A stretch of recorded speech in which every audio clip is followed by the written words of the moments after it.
Yes, నా ముక్కు తగ్గిపోయింది. చూసారా అండి, చాలా టెంపరీ ఇది. చాలామంది అడుగుతున్నారు, యూఎస్లో నీ రూమ్ టూర్ వేసి చూపించవా నాకు అని. చూపిస్తా.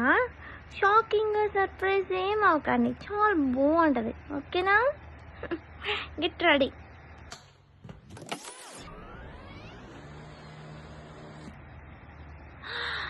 ఓ మై మై, అది రూమా ఇంకా ఏమన్నా చెత్త కుప్ప అనే రియాక్షన్ ఇచ్చుంటారు కదా.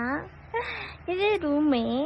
మేము ఈ రూమ్ని ఖాళీ చేస్తాం. యాక్చువల్లీ హౌస్ ఖాళీ చేస్తున్నాం 2 డేస్లో, వేరే ఇంటికి వెళ్తున్నాం. సో ఇంకందుకనే కేర్ చేయకుండా ఏడబడితే ఆడ పడేసాం. కొన్ని సామానాలు నాయైతే ప్యాకింగ్ చేసుకున్నా, ఇంకొన్ని ఉన్నాయి. మా రూమ్మేట్, మా ఫ్రెండ్, అది కూడా ప్యాకింగ్ చేసుకోవాలి. పాప టైం కుదరట్లేదు దానికి. అర్ధరాత్రులు షిఫ్టింగ్లు చేసుకోవాల్సి వస్తుంది. రేపు ఎల్లుండిలో వెళ్ళిపోతాము. అందుకని ఆ రూమ్ అలా ఉంది, లేకపోతే చాలా నీట్గా ఉంచుకుంటాం. ఓకే, నమ్మనేది నిజం. ఏసీ కూడా పని చేయట్లేదు రా బాబు ఇంట్లో. ఇగో ఈ టేబుల్ ఫ్యాన్లతో బతికేస్తున్నారు ఇక్కడ. నేను వచ్చి 2 రోజులైంది కదా, నాకు కూడా ఈ టేబుల్ ఫ్యాన్లే, ఏసీ పని చేయట్లే కదా.